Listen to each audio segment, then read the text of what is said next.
Bruce A. Sellner is the 2012 Outdoor Amusement Business Association Pioneer Award honoree. Mr. Sellner is being recognized because he was an innovative amusement industry manufacturer with a friendly and helpful spirit. His story begins with a family-owned business in Faribault, Minnesota called Sellner Manufacturing. A company started in 1923 by Bruce's grandfather, Herbert W. Sellner. Herbert's love of woodworking led to the invention of the Sellner water toboggan slide. Riders climbed to the top of the slide and zoomed down, gliding 100 feet across the water. The Sellner Swooper, pictured here, thrilled riders of all ages.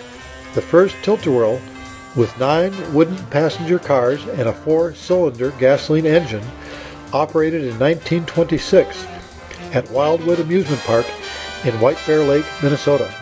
Carolyn Heskett was 21 when she was hired in 1963 to work at Sellner factory selling parts over the phone. She remembers meeting 11-year-old Bruce during his visits to the factory. Bruce attended the University of Minnesota, a musician who marched with the band at Golden Gopher football games. He served in the United States Army at Fort Leonard Wood, Missouri, and married Tova, his high school sweetheart, before returning to Faribault to work in the family business.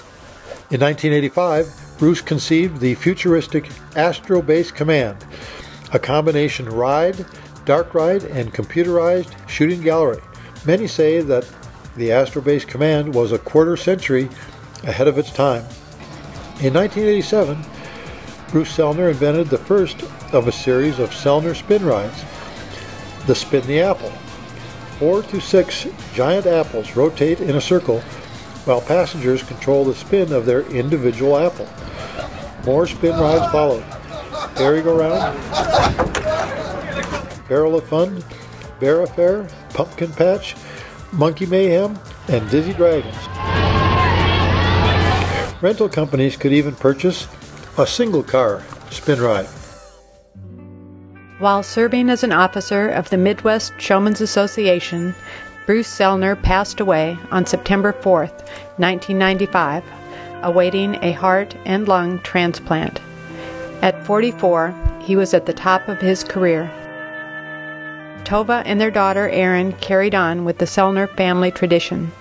In 1999, with the OABA in great need to raise money for the Amusement Industry Defense Fund, the Sellners donated a brand new $80,000 10th Anniversary Edition merry-go-round to be sold at silent auction. Billy Clark of Smoky Mountain Amusements was the high bidder. Billy says, "I wanted to support the industry, and bidding on the merry-go-round was a great way to do it. The Berry is a wonderful family ride, and it continues to make money for me today." 17 years after his death, tributes to amusement industry friend Bruce Sellner continue. Bruce Sellner, I think him and I were pretty good friends. He would show up with his motorhome and be parked in my driveway, spend the night in my driveway. I would wake up and I'd look out the bathroom window and there would be his motorhome. Bruce, he called me Mr. Showman, Bill Mr. Showman, because all the involvement I had with the Showman's League of America. And he always wanted to sell me an apple ride, and I couldn't afford the apple ride.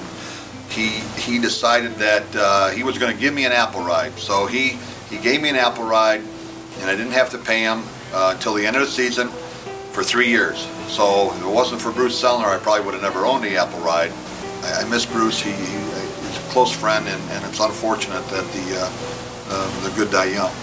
Greg Hughes of Family Fun Shows says that Sellner was a happy man with a great sense of humor, very giving and always upbeat. He knew the history of all his rides and the people who owned them.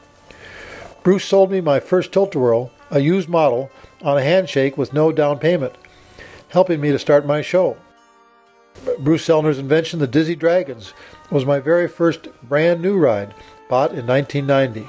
Bruce Sellner, back in the summer of August, it was 1991, came and visited the show, and Connie and I met with him, and he told this young man, he says, "You've got to get in on these new carnival rides I'm selling, these spin rides. I've got this strawberry ride, and if you give me a $500 deposit here in August right now, you can take delivery of it at the Gibsonton trade show there, and it was the best move we ever made, and Bruce was right. It was a very good ride for us. And one thing about Bruce was that he understood that the carnival business worked on weekends and holidays, and if you needed a part, he was there for you after 5. And that was really nice knowing you had that backup. Carolyn Heskett says that Bruce loved the industry, and the customers loved him. He had a creative and inventive mind. The wheels were turning all the time. Bruce loved the Gibtown show, and he had a great relationship with other ride manufacturers. Joe Burum of the Showman's League says that Bruce was wise beyond his years. He inspired innovation and put new ideas into motion. And tonight, February 10th, 2012, Bruce A. Sellner is presented with the Outdoor Amusement Business Association Pioneer Award.